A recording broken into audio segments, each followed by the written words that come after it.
So mga kaibigan, kami po ay nagpunta sa Windmills of Pililla, Rizal. Ang lalaki ng electric fan. Nung tumigil kami sa gas station, may nakita pa akong lababo. Ay, ano ba tawag dyan? Labobo. Ay, labubo? Ay, tanga. At pagkatapos doon, pumunta nga kami ng Subic sa Olongapo. Kaya dumaan kami sa SCTEX, Subic Clark Tarlac Expressway. Okay. At pagdating namin ng Subic, syempre nagutom kami.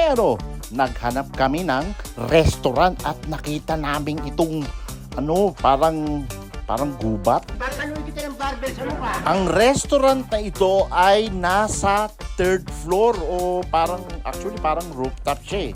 Ang tinatawag na Sky Garden Restaurant. Kasi magaganda yung review online, nakita namin sa Google. Kaya pinuntahan namin ang Sky Garden. Maganda ang ambience niya, presko, kaya lang medyo mainit sa Subic Kasi alam niyo naman, mainit. Kasi nga mainit. Pero kahit mainit, presko rito sa Sky Garden Restaurant. Kasi nga rooftop siya kung makikita nyo, may parang entablado pa nga Yan yung dining area nila. So, merong tent. Tapos, meron ditong covered space. Ayan, covered area na overlooking sa party ng Subic. Parang downtown Subic. Kita nga si Jollibee, bida-bida pa rin Nung pumunta kami ng Subic, medyo humid yung panahon. Yung malangkit sa katawan. Pero okay lang, Pilipino tayo, sanay tayo sa ganyan. Yung menu nila, maraming options ng mga Filipino dishes. Ang mga kasama ko nga pala sa biyahe ko ay si Kuya Adrix, best friend niya ni Tito. Si Lenlen, pinsan buo ko, anak yan ni Tito. At siyempre, ang kaisa-isang ninong ko sa Pasko. Ibay naman ang dibdib mo. Si Tito mahilig talaga sa sabaw yan Kaya nauna na siyang magsabaw. Si Kuya Adrix, busy pag mag-update ng Facebook. Hindi mo na ako madaliin. Maya-maya pa, dumating na ang pinakaiintay naming mga pagkain. Diyos ko, ang sasarap ng itsura ng pagkain. Bakit naman ganito, Diyos ko? Siyempre, ang una kong dadamputin dyan, yung fried rice. Fried rice yan Masarap. Kaya, kumuha na ako ng mga 2 kutsara na agad. Walang dahilan! Tapos, siyempre, ang favorite ng lahat. Actually, favorite ko ito sisig! Yan. Actually, sisig yun. Pwede na ako. Masayang-masaya na ako. Kaya, tinikman ko na agad yung sisig nila. At pagsubo ko po, Diyos ko po. Ay, oo, masarap. Tapos, maya-maya, dumating naman yung crispy pata. Diyos ko, ano ba yan? At hindi kumpleto ang kainan ko. Walang extra rice. Kaya, ang ginawa ni Kuya Aldrix, yung extra rice, hinalo sa fried rice para dumami yung fried rice. Sakto naman yung lasa Hindi naman siya tumabang Bakit ba?